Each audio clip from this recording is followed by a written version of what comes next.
جمعہ کے متفرق مسائل۔ نمبر 1، رسول اللہ صلی اللہ علیہ وسلم نے فرمایا جس کا اللہ اور آخرت کے دن پر ایمان ہے اس پر جمعہ فرض ہے۔ مریض، مسافر، عورت، نابالغ لڑکا اور غلام جمعہ کی فرضیت سے مستثنی ہے، یعنی ان پر جمعہ فرض نہیں، اگر چاہیں تو پڑھ لیں، نہیں تو ظہر کی نماز بھی کافی۔ نمبر 2، نبی صلی اللہ علیہ وسلم نے فرمایا جو شخص جمعہ کے روز خوب اچھی طرح نہائے اور پا پیادہ یعنی پیدل مسجد میں جائے، امام کے نزدیک ہو کر دل جمی سے خطبہ سنے، یعنی ادھر ادھر غفلت کے ساتھ نہیں بلکہ پوری توجہ کے ساتھ اگلی صفوں میں بیٹھ کر، اور کوئی لغو بات نہ کرے، تو اس کو ہر قدم پر ایک برس کے روزوں کا اور اس کی راتوں کے قیام کا ثواب ہوگا۔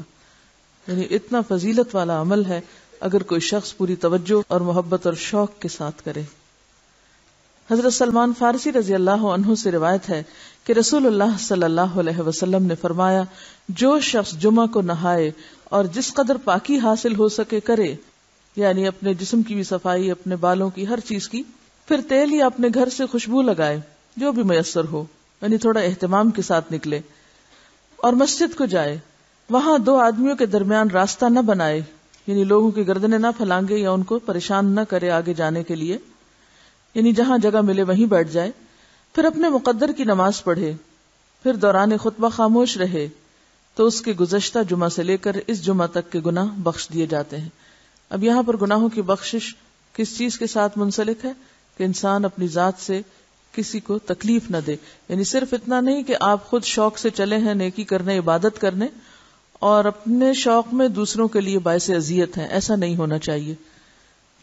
رسول اللہ صلی اللہ علیہ وسلم نے فرمایا جو شخص غسل کر کے جمعہ کے لیے آتا ہے اور خطبہ شروع ہونے تک جس قدر ہو سکے نوافل ادا کرتا ہے، پھر خطبہ جمعہ شروع سے لے کر آخر تک خاموشی کے ساتھ سنتا ہے، تو اس کے گزشتہ جمعہ سے لے کر اس جمعہ تک اور مزید 3 دن کے گناہ معاف کر دیے جاتے ہیں۔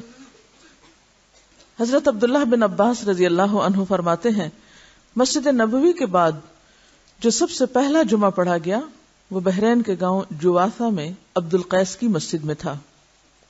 اس سے کیا پتہ چلتا ہے کہ جمعہ صرف بڑے شہر میں نہیں بلکہ گاؤں وغیرہ میں بھی پڑھا جا سکتا ہے، یا جہاں بھی لوگوں کی آبادی ہو، اکٹھے رہتے ہوں، وہاں پر جمعہ پڑھنا چاہیے، یہ جمعے کا اہتمام کیا جانا چاہیے۔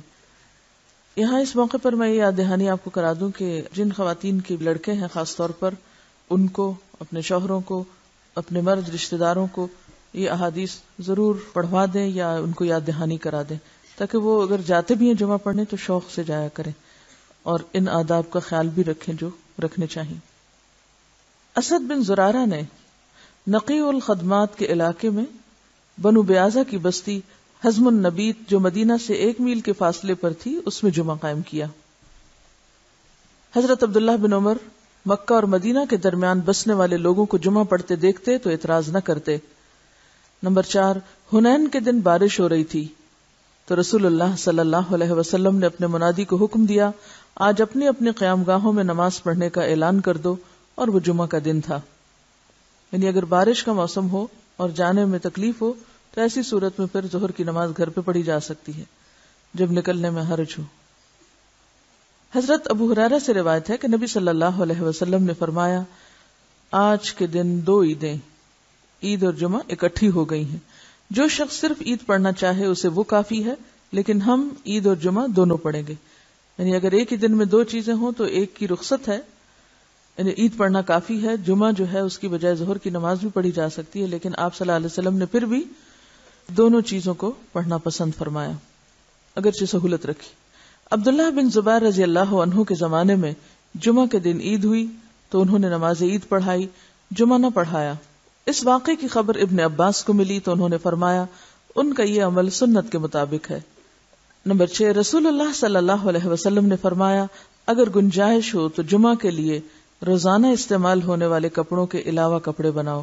یعنی اگر گنجائش ہو اور آسانی ہو اور سہولت ہو، اس سے یہ مطلب نہیں کہ ہر ہفتے نیا جوڑا سلوایا جائے، اس کا مطلب یہ ہے کہ جمعے کا جوڑا مخصوص بھی رکھا جا سکتا ہے، ٹھیک ہے، نہیں ایک دفعہ آپ نے سلوا لیا، اس کو ہر روز پہننے کی بجائے جمعے کے دن پہنا جائے، یعنی جمعے کا لباس مخصوص کیا جا سکتا ہے عام روزمرہ کے لباس سے۔ یعنی اہتمام کی بات ہے اصل میں، صرف نئے کپڑے سلوانے کی بات نہیں. نبی صلی اللہ علیہ وسلم نے دوران خطبہ گوٹ مار کر بیٹھنے سے منع فرمایا.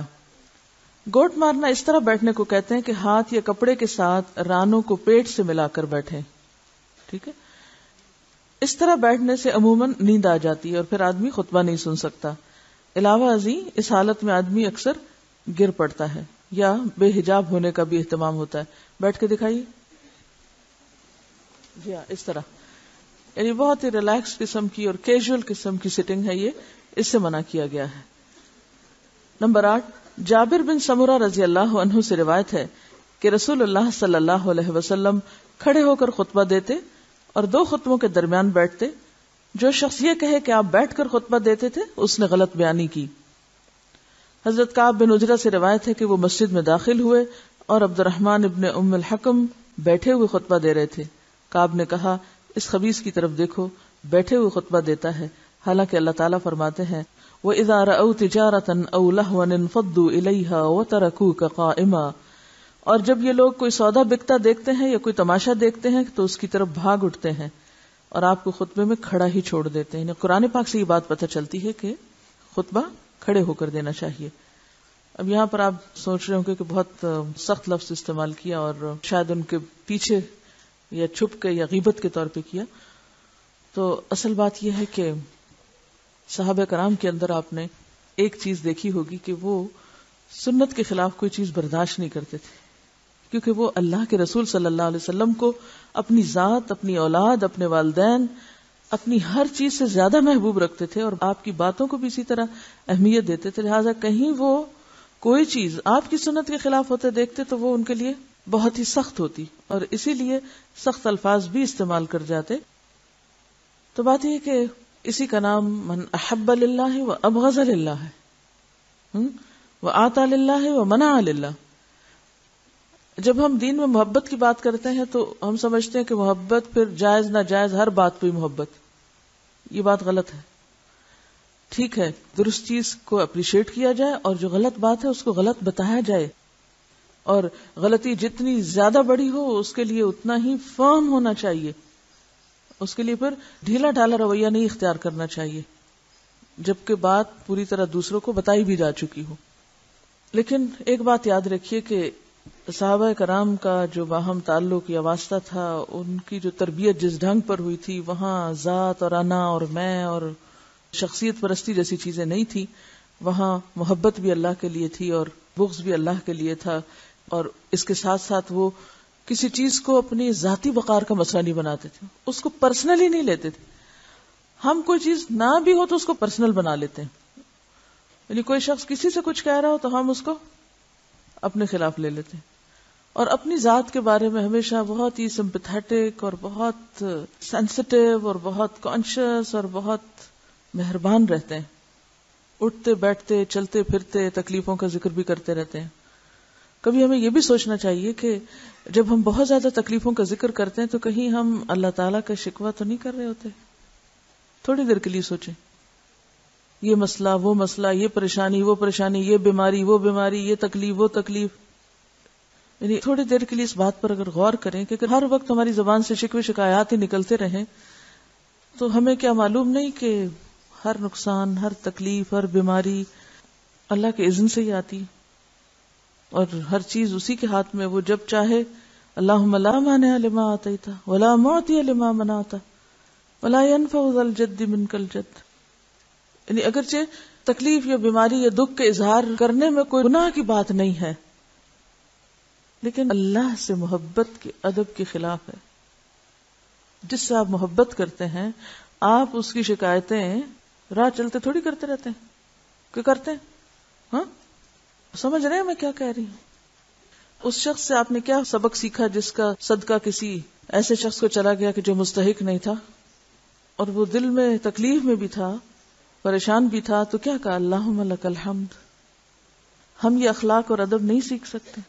ہاں سیکھ سکتے ہیں.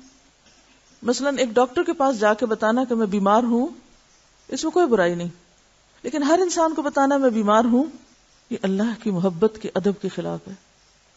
ابراہیم علیہ السلام جو اللہ کے دوست تھے وہ کیا کیا کرتے تھے؟ کیا کہتے تھے؟ فَإِنَّهُمْ عَدُوٌّ لِّي إِلَّا رَبَّ الْعَالَمِينَ الَّذِي خَلَقَنِي فَهُوَ يَهْدِينِي وَالَّذِي يُطْعِمُنِي وَيَسْقِينِي وَإِذَا مَرِضْتُ فَهُوَ يَشْفِينِي وَالَّذِي يُمِيتُنِي ثُمَّ يُحْيِينِي وَالَّذِي أَطْمَعُ أَن يَغْفِرَ لِي خَطِيئَتِي يَوْمَ الدِّينِ رَبِّ هَبْ لِي حُكْمًا وَأَلْحِقْنِي بِالصَّالِحِينَ وَاجْعَل لِّي لِسَانَ صِدْقٍ فِي الْآخِرِينَ وَاجْعَلْنِي مِن وَرَثَةِ جَنَّةِ النَّعِيمِ. کیا سرگوشی ہے نا اپنے رب سے، کیسے نعمتوں کا اقرار ہے، کیسے محبت اور شکر کا اظہار ہے.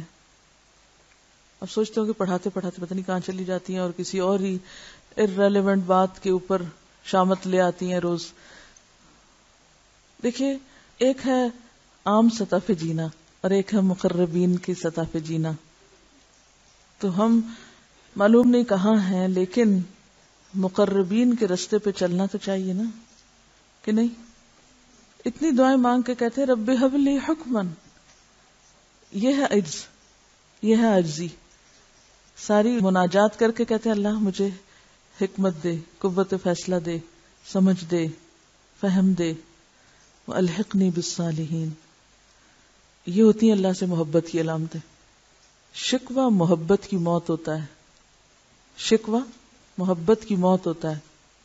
جس سے محبت ہوتی ہے اس سے شکوے نہیں کیے جاتے، یا اس کے شکوے یا اس کی شکایتیں دوسروں کے سامنے نہیں کی جاتی. جب کھینچ کے آہے سر کہتا ہے کوئی بندہ، جس حال میں بھی رکھے صد شکر ہے اللہ کا، میں سوچنے لگتا ہوں یہ شکر کیا اس نے یا تانا دیا اس نے رزاق دو عالم کو. میں سوچتی ہوں کبھی کبھی کہ ہم نہ سمجھی میں پتہ نہیں کیا کیا کرتے ہیں، اور پھر ہم مطمئن اتنے رہتے ہیں کہ ہم سب ٹھیک کر رہے ہیں. یہ جو دھوکہ ہے نا نفس کو، اور یہ جو خوش فہمی اور غلط فہمی ہے ہمیں اپنے بارے میں، اس کے لیے دعا کیا کریں کہ یا اللہ مجھے میرے عیب دکھا.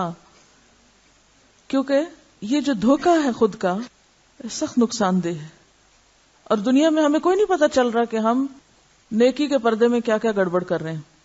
قیامت کے دن جب اعمال نامے سامنے آئیں گے نا نمبر لگ کے، تو ہوش اڑ جائیں گے کہ یہ میں کس غلط فہمی میں رہا. رسول اللہ صلی اللہ علیہ وسلم نے جمعہ کا خطبہ دیا. آپ کے سر پر سیاہ رنگ کی پگڑی تھی، اس کے دونوں سرے آپ نے کندھوں کے درمیان چھوڑے ہوئے تھے. اس کے دونوں سرے آپ نے کندھوں کے درمیان چھوڑے ہوئے تھے. رسول اللہ صلی اللہ علیہ وسلم نے جمعہ کے دن مسجد میں نماز جمعہ سے پہلے حلقہ بنانے سے منع فرمایا ہے. یعنی یہ نہیں کہ صبح سے ہی آ کے وہاں حلقہ بنا کے بیٹھ جاؤ، کچھ پڑھنے لگ جاؤ. اب سوال یہ پیدا ہوتا ہے کہ جمعہ سے پہلے اس سے منع کیوں کیا گیا؟ دعا مانگ کے جواب دیں اللہ سے کہ اللہ صحیح حکمت دے اور صحیح بات کی توفیق دے. دیکھیے کہ ہر چیز کا اپنا ایک مقام ہوتا ہے نا. آپ کو جمعہ کے لیے جانا ہے، جمعہ کی نیت سے جائیں گے نا مسجد میں، اور اگر حلقہ بنانا ہے یا بیٹھنے کے لیے جانا ہے تو وہ اس نیت سے پہلے ہی جا کے بیٹھیں گے نا آپ. تو وہ جو اصل کام ہے وہ کس میں دب جائے گا، اس پہ ایک شیڈو آ جائے گا نا کسی اور عمل کا. مثلاً یہ ایسا ہی ہے جیسے آپ کو کوئی کھانے سے پہلے میٹھا کھلا دے. کئی ملکوں میں کھانے سے پہلے میٹھا کھاتے ہیں. مجھے اب یاد نہیں کہاں، میں کہیں کسی جگہ پر گئی تو انہوں نے پہلے میٹھا سرو کیا. میں نے کہا یہ رکھ دیں ابھی بعد میں.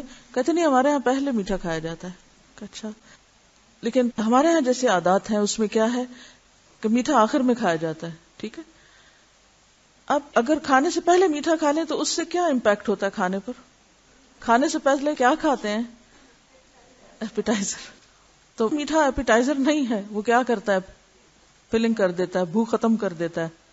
تو اگر آپ جناب جمعہ سے پہلے ہی ہلکے بنا کے بیٹھ گئے کچھ کرنے کرانے، تو کیا ہوگا؟ جب تک جمعے کا وقت آئے گا پیٹ بھر چکا ہوگا.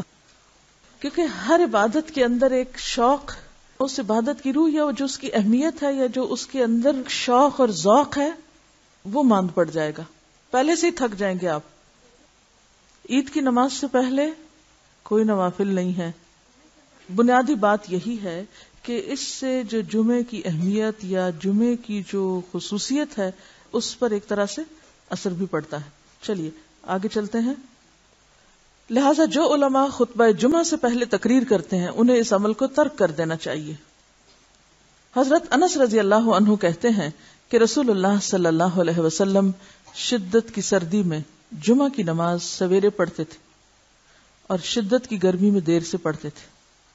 حضرت جابر کہتے ہیں کہ جب رسول اللہ صلی اللہ علیہ وسلم خطبہ ارشاد فرماتے تو آپ کی آنکھیں سرخ ہو جاتی، آواز بلند ہوتی اور جوش میں آ جاتے تھے، گویا کہ آپ ہمیں کسی ایسے لشکر سے ڈرا رہے ہیں جو صبح یا شام ہم پر حملہ کرنے والا ہے، اور فرماتے کہ میں اور قیامت ساتھ ساتھ اس طرح بھیجے گئے ہیں۔